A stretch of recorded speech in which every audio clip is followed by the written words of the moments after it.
say or not to say. Speech is so powerful. It can make or break relationship, life, or any project. So we have to be very careful what we speak.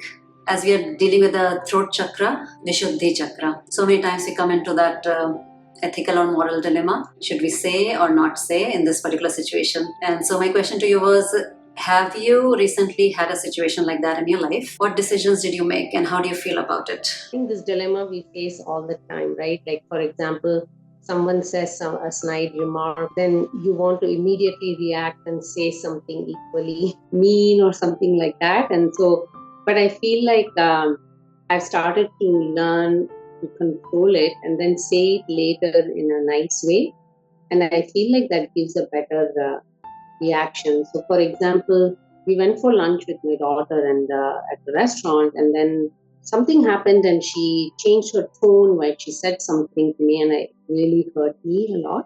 I'm like, why is she saying that, like, in that tone, right? And then I immediately wanted to say something like, I didn't like that, or why did you say that? But then I controlled myself and I said I'll find a better time to tell her how I felt. And I think it happens with multiple people, right? And then sometimes you have to go back and say what prompted the other person to say that. Doing these yoga classes, listening to you has given me this resilience and patience. Yeah. Before I used to be very angry. Who wants to go next? I always have that dilemma, this confusion as to whether what to say, what not to say. Even my daughter's teacher, I'm very cautious talking to them. Even if I say something, it might offend them. Okay, you haven't come to a solution yet, right? It's an ongoing thing in the mind. Okay. It happens sometimes. I cannot deny it, but in general, I'm quite okay to communicate what I have to say. But I think maybe in last 1 month it happened where I was not supposed to say something, but I end up saying something. But I realized afterwards that I should have, but that happened. I should not blame sometimes the overall situation, circumstances where you just lose your patience because of many things. So, but overall, I think in general, I rarely lose my temper, or I'm pretty good in that way, what to say, what not to say. I have the reasons for losing my temper and people realize why I lost it. Sometimes that anger is necessary to express. It should be well placed. It should hit the spot. But that anger should not increase your blood pressure. It should get the job done. I feel that I should have not said what I said. But yeah, anger is not good at a deeper level. But if you're getting angry, use that anger energy in something positive, something to be done, which is supposed to be done. I am very good in maintaining my temper, but now as senior member of the family, I feel that at times I have to express what is really good in the right way, but still I haven't learned that technique. So by improving my Vishuddhi Chakra, probably I should get it. I need to put it in the right way. I definitely feel that I should do that, talking about some rituals, etc. to the younger generation. But I'm not able to do so beyond their wish. They have their own wish, but I'm not able to say what is the right thing. So I should get that power. I feel I should improve this and get that power. So expressing ourselves in the right way is a very important thing. So there are 4 types of Vani or Vak, as we call in our given in our scriptures, Shastras. Paravani, Brahmavani we can say, a Vak of Bhagavan. And then we have Pashyanti. Pashyanti is what rishis hear or see, or that comes from within. Suppose some mantra is revealed from within them, that is Pashyanti. They usually get that in the seat of meditation. And then there's a Madhyama. Madhyama means when we think about what we have to speak, or that speech is manifested first in the mind. If you pay close attention, what you want to speak, it first appears in the mind. It's called Madhyama. And then Vakhari is what we speak normally. That's called Vakhari. So there are 4 types of Vanis described in our Shastras. It's difficult to swallow the truth.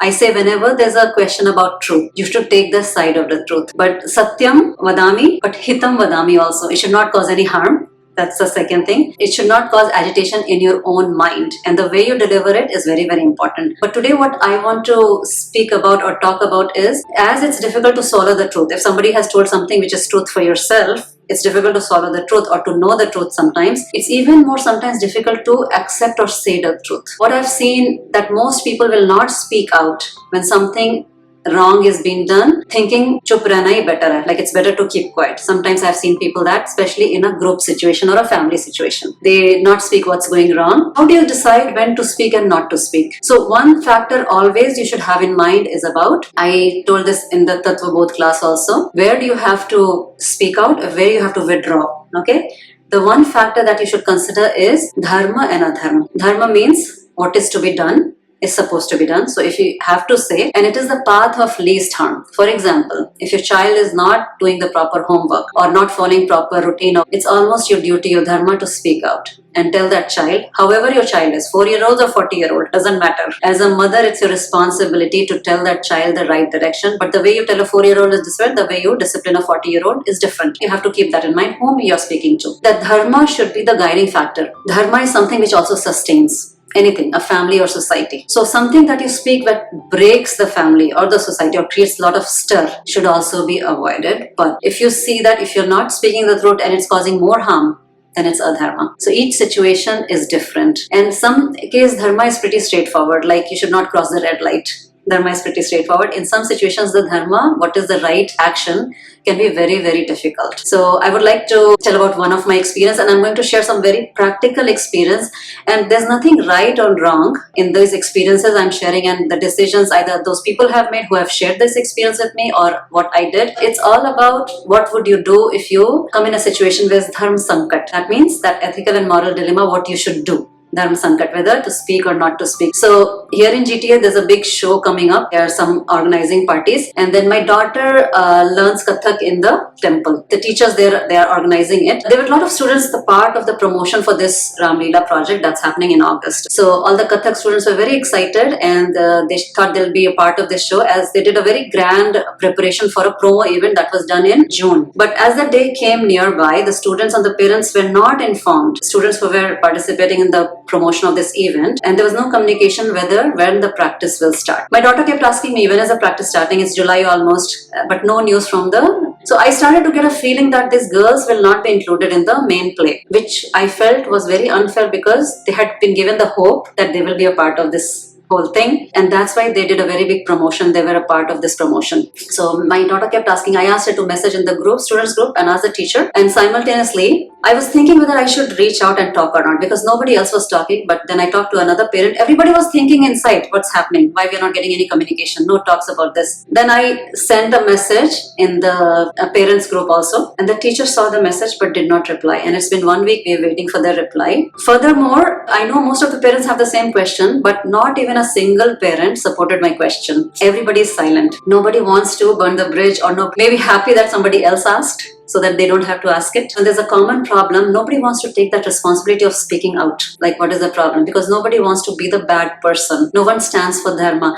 Now, in this case, what is dharma? Should I ask? Should I not ask? Nobody is asking. But since there was a lot of hope attached with the kids and other parents, I felt it was my duty to ask this question. But since they're doing such a big project, and project is on whom? Ram Bhagwan itself. But look at the way they're responding. It doesn't matter in what field you're in. If you're not getting down to the basic of speaking out or responding to a question being asked, which may be difficult for you to answer, but if you're not answering, how dharmic you are, right? Then why are you doing this Ram Leela? Communication is all that we wanted. In Srimad Bhagavatam, there's a story of Prahlad that comes. Prahlad is Hiranyakashipu's son. Everybody knows the story of Prahlad. So now his father is an asura, and he did not like Vishnu at all because he wanted to become the ruler. But Prahlad did not lie to please, to be in good books of his own father. To preserve things for your own benefit or protect yourself just by telling lies, accumulating things for your own benefit, is a pashu buddhi. But Prahlad chose to tell the truth even though his father went against him. He stood for himself and what he felt for. Like gossip in the family or friend circle,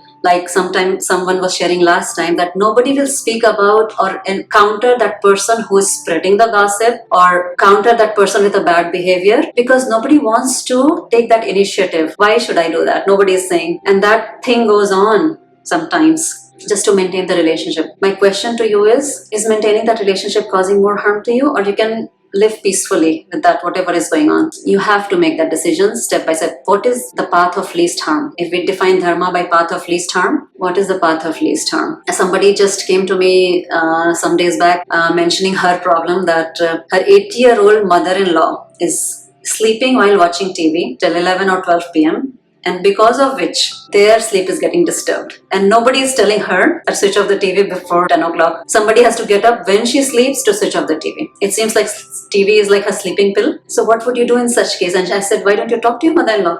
No, I can't talk. She's like, she's bedridden. That's the only entertainment she's having. And my husband will not allow me to speak to my mother-in-law in that way. What would you do? What is dharma in this case? And this person who is complaining has have sleep problems for years. So much so that it's affecting her body and mind. So what is dharma in that case? Just throwing questions. There's no one answer for it. Now, if you do the sadhanas, like if you study all the scriptures, you do yoga, meditation, by 50 years, your mind should be pretty calm. And you should have a clear-cut direction, what your direction your life should go in, and how much you engage in the world and how much you engage within. That should be absolutely clear. But because nobody reads these days, nobody does yoga, nobody does meditation, I'm finding more and more behavior-related issues as people grow. Okay, sometimes frustration builds up when you're 50 or 60-year-old. What about husband doing corruption or wrong things? What is the wife's responsibility? You know what Valmiki, he was a goon before. He was killing people or looting people before. Everybody knows the story, Valmiki's story? No? One time he catched some sadhu. He said, why are you doing this? He said, I'm doing for my family. Then he said, your family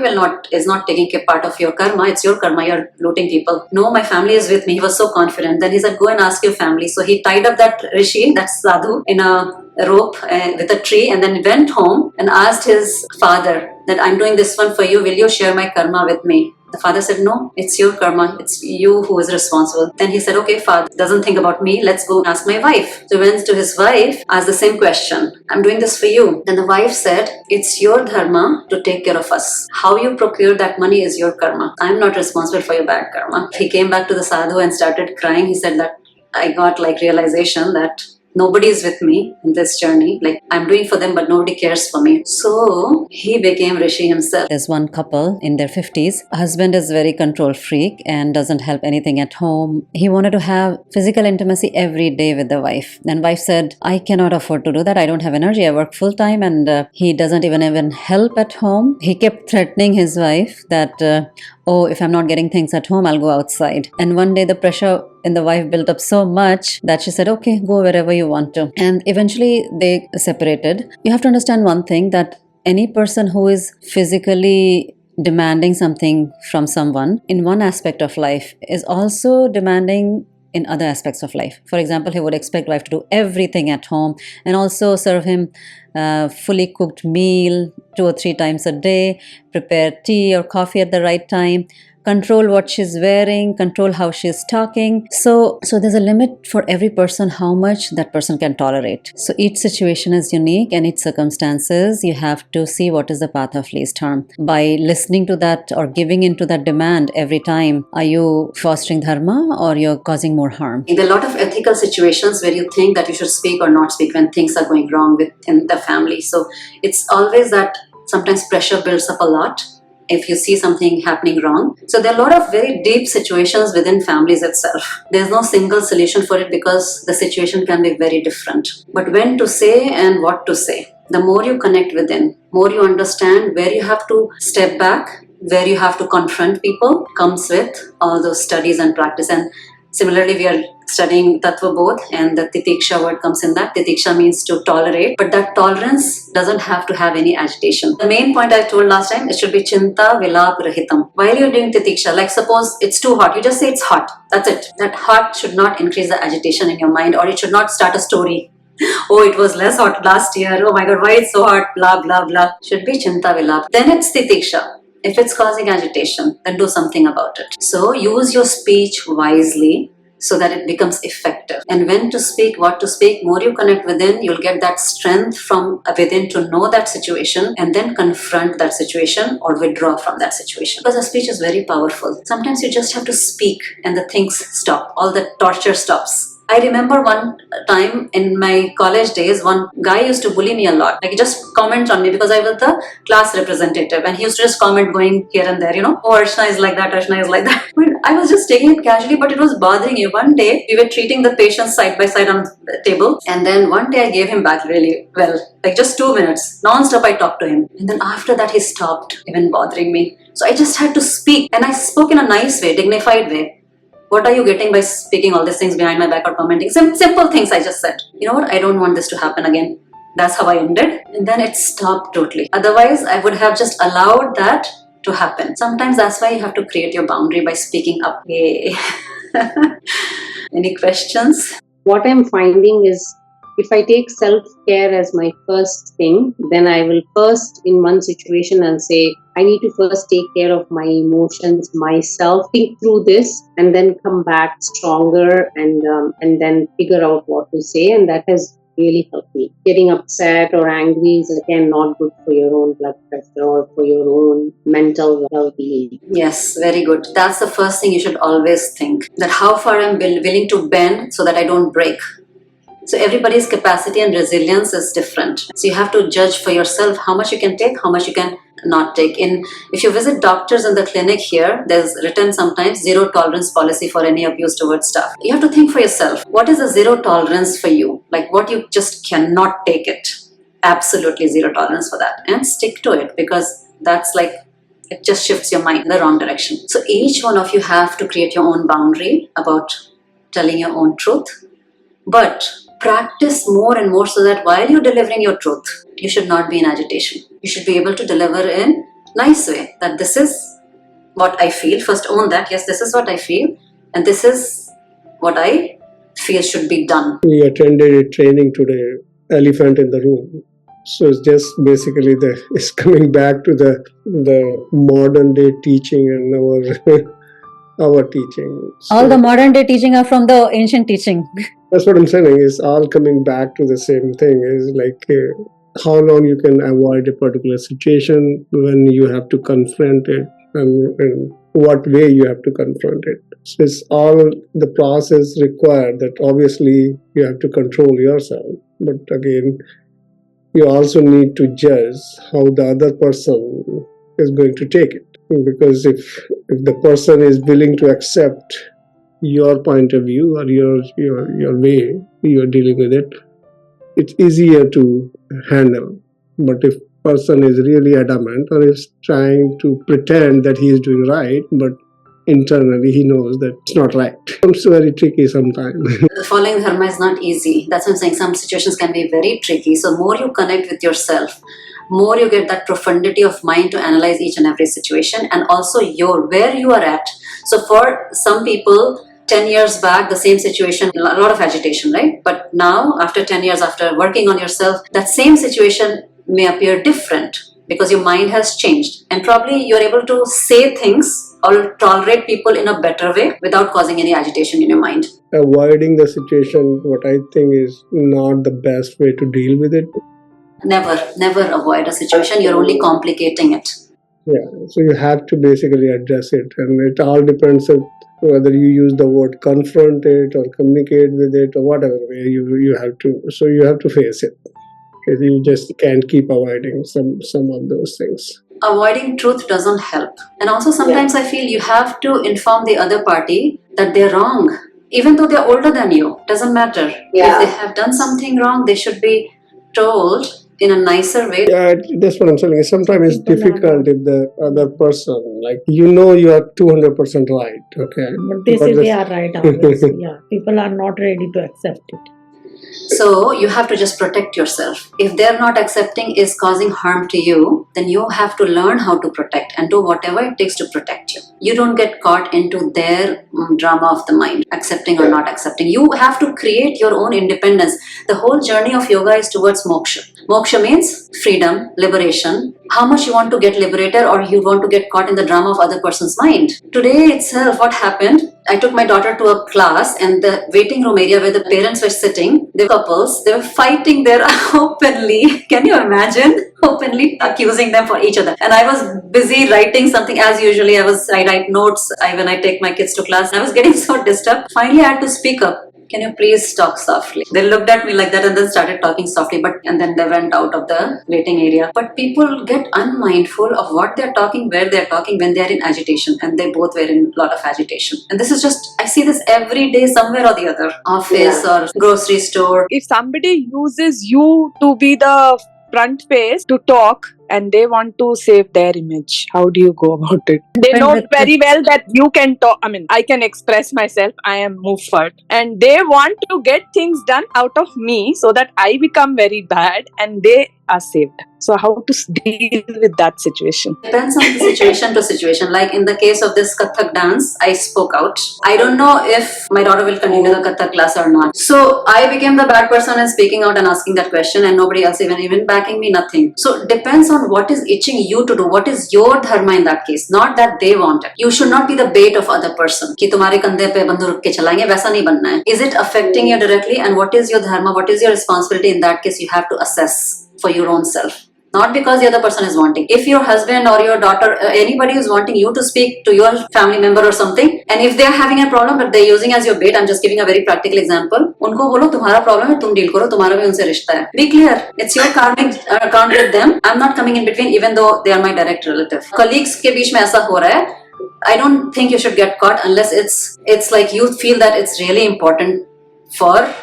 Like what is that called? Shreyas. It's good for, it's affecting your students if you're talking about your school, or if it's affecting the mahal of the staff room. If you want to speak, you can just speak. It's totally up to you. But at that time when you're speaking, you have to be ready for consequences. So not only you speak, you must be ready for consequences. और ऐसा नहीं सोचना है कि मैंने इनके कारण बोल दिया तो मेरे साथ ऐसा हो गया. You understand? So analyze the total situation. किसको बोलने से क्या होगा, नहीं बोलने से क्या होगा. इसमें ये नहीं बोलना कि बेवकूफी से जाके कुछ भी बोल दो. That's why you use your brain. Connect within and assess the total situation and then go forward. If you're willing to take that risk कि जो भी हो देखा जाएगा, किस extent तक हो सकता है, then go for it. Who's stopping you? Thank you. You're welcome. नेता बनने की इच्छा हो तो फिर तो बोलना ही पड़ेगा. नेता तो बहुत रिस्क लेते हैं. See, leaders are people who take a lot of risk. So if you have a leadership quality, if you see within yourself, you cannot stay quiet. You cannot stay quiet. That's your inherent tendency that is bubbling to come out actually. You are actually the one कि पहले कोई बोले नहीं बोले मैं जाके मुझे बोलना है. You don't even wait for anything. So different tendency of the mind. That rajasic tendency is so high in netas or people who go for leadership places that they will speak out. But again, the smarter leader is they speak out in a nicer way, and if it's really causing harm to the totality, not just to satisfy the ego. अपना ego satisfy करने के लिए सिर्फ नहीं बोलना है. And सबसे बड़ा property होता है अगर आप spiritual journey में हैं, abhayam, fearlessness. You don't have any fear of speaking out because you know you are absolutely right. You know that you have that clarity of vision, and then from that clarity you speak out with a very calm demeanor. You have to reach to a particular state. This is what I feel about it, and that's how it should be done. And you're not afraid to speak to anybody, be it your director level, CEO level, घर में बड़े बुजुर्ग, mother-in-law, father-in-law, mother, father, doesn't matter at that point when you have absolute clarity. That's why it is basically it's directly affecting you, or in general it is affecting the society which you feel is a part of it. Then you have to speak up. I was in a meeting with my team, and my CFO, a very senior person, she spoke in a very weird tone to me in the meeting, and she was just coming on very strong. My immediate urge was to say something, but then I said, no, I'm going to hold off. And my boss, who's also at her level, they're all weak. He was in that meeting too, and I think he noticed it as well. So after the meeting, after half an hour, I sent him a note. I said, I didn't like the way Lisa spoke to me. Any situation warranted her speaking, and I thought it was not professional. I would like to give her feedback. Yeah, to stop other people from taking you for granted is also good, because otherwise they'll behave with other juniors also. Raising the awareness of the person who did that is also your dharma, right? But you did it in a nicer way, followed proper channel rather than retorting at the same time. That was a good decision. I see a big change in the way she speaks. All this has given me clarity. How should I deal with it in a smart way? Like I said, self-caring way. I want to do this for myself, but I have to do it in the right way. It's not like, oh, she hurt me, I'm going to give back to her. See, that's the difference between Shreyas and Prayas. Prayas is what you like. It's what your ego likes. Okay, ऐसा होना नहीं चाहिए. This should not be done. Shreyas is, how is it harming others? And let's stop that. That's the difference between prayers and so that should always be in the back of the mind. So in the case of Kathak dance, what I felt was Guru Shishya Parampara हमारे यहाँ कितना important है. And if the Guru itself, who is creating some program on Ram, is behaving like that, what would the message go to all the students who are so hopeful that they'll participate in that Ram Leela? Isn't that adharmic as a role of a teacher? So that's why I spoke out. But I spent that message last week. It's almost 1 week now. No answer from them. So can you imagine? But that just shows the depth of perception of people about their own actions, how mindful they are, no matter what they're doing. इसीलिए मुझे बचपन से ना कभी भी किसी पे भी कोई भी कैसा भी, suppose they are pandits or doing some puja or sadhu, I never had that trust unless I know them or see their behavior. From very beginning, I had this.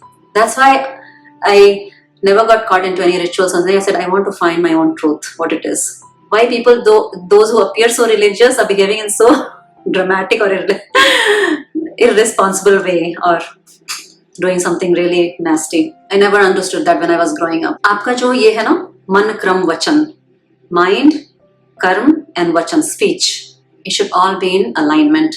And this word is called arjavam. Arjavam means alignment of mind, body and speech. Your actions, what you speak and your mind should all be aligned. Bhagavad Gita में भी आता है arjavam word, and Hanuman Chalisa में आता है मन क्रम वचन ध्यान जो लावे सो ही अमित जीवन फल पावे. सो वो अलाइनमेंट रहना चाहिए. आप जो कर्म कर रहे हो, मन आपका कहाँ है, श्रेयस में या प्रेयस में? मेरा अपना रोटी सेकना चाहिए या हमको सबका भला करना है? And this comes, that's why leader should be also very spiritually enlightened. तभी एक सोसाइटी का प्रोग्रेस होता है. अदरवाइज सब अपना अपना धंधा देखते हैं ना, it becomes like a business.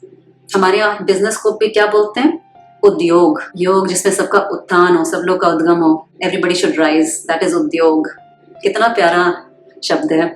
If you go into depth of all the Sanskrit shabds, इतना deep है, सब में इतना deep meaning भी छुपा हुआ है. Discussion, it's very helpful from you and also from others questions.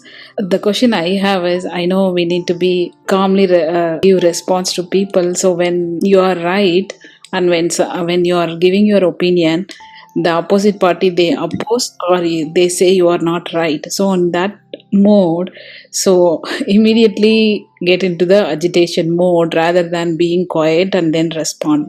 How to be calm in that situation, Archana? Can you please provide some clarity? Yes, very important thing. That's what happens. We get into that emotional turmoil when somebody opposes us. क्योंकि वो ego को hurt करता है right away. Oh, how is he opposing? When I'm thinking I'm right, how is he or she opposing me? So in that case, what happens if you say a particular opinion, okay, I feel this and this, and the other person says, no, you're wrong, opposite. Then first of all, reflective listening. Oh, you mean to say that because I'm doing this, it's not right because of ABC. जैसे project analysis करते हैं ना, and then how this is pros and cons of each of your opinion should be done. Analysis, deep analysis. So what do you think doing this way will give this results, or what I'm saying will give this result? Discussion, not agitation. Okay. That way you distance yourself from your opinion, because sometimes if we are also not very situated within ourselves, we may think that we are doing right, and at that point we shut down from others' opinion too, and it just hurts our ego. Always think there can be other way of doing things too, not necessarily only I am right. But when you're absolutely sure, and the other person, sometimes I've seen people give very nonsensical reason for opposition. That also happens. Doesn't make sense at all. Then you validate their opinion, saying that, oh, you're thinking that by doing this thing will happen. Do you think that will happen? Challenge their belief system. That's their belief. Yeah, even if it is non-sensible, they talk very confidently, which shows to other people that what they talk is really right. I totally get you, but sometimes only time will tell. But you should not, if you don't accept that decision or that you should not be supporting that person. If you absolutely think that is wrong, you have to stand your ground. You have to. That's why I'm saying that abhayam and that steadfastness will come with your practice. No, I absolutely feel this is right and this is the path I'm taking. If you're willing to take that path, you have to walk alone. I'm not with you in that path because I know it's not going to lead anywhere. And only time will tell who's right or wrong. But within that time, you should agree to coexist with that difference. Okay. You should have that strength and the power to stand with your decisions. And that only comes from your practices, how situated, how sthit your mind is. Okay. That's why in spiritual life, you should be ready to walk alone. There'll be nobody with you. Sometimes even though if we agree or not agree, whatever it is, we speak that what other people want to hear. I see that a lot of times happening. Because that's people-pleasing personality. Because nobody wants to be in the bad books. Nobody wants to confront a family member that you're doing wrong. Basically, they're torturing themselves by agreeing to something which is not happening good. And then if you support the other person, then you're also a part of that drama. Right, yeah. You have to at least agree, first accept yourself that I'm thinking differently. First, be confident about your own thought process. Normally people are not confident and willing to accept. They have a lot of fear. Yeah. So you have a lot of fear probably if you're getting sucked into the drama, right? You don't have but then that fear and agitation, they come together. So you have to work on your mind a lot to stand alone. You have to be fearless to stand alone. How to get to that stage? Satat abhyas, nirantar. So I've seen these situations. So Deepa, I think the first and foremost is you have to come at it at a very compassionate way. Is like, okay, maybe, this person's not against me, just against an idea, right? So don't take it personally. That's number one. And second, I'd say is you say, oh wow, that's an interesting idea. Shall we explore that? You're going to ask them to expand or on that and explain to you how that can be done. So you don't show like you're upset or angry or anything, right? Like you show it like, oh, that's an interesting idea. Can you tell me more about it? Okay, interesting. Good point. Yeah. Analyze both situations, pros and cons, just like a project management, and not take it personally with ego, that because our mind just shut down whenever it attacks, if we feel that it's attacking our ego. Okay, thank you, Archana. Thank you, Gayatri. Okay, good night everybody. Namaste. Bye. Thank you so much, Archana. Thank you. Bye.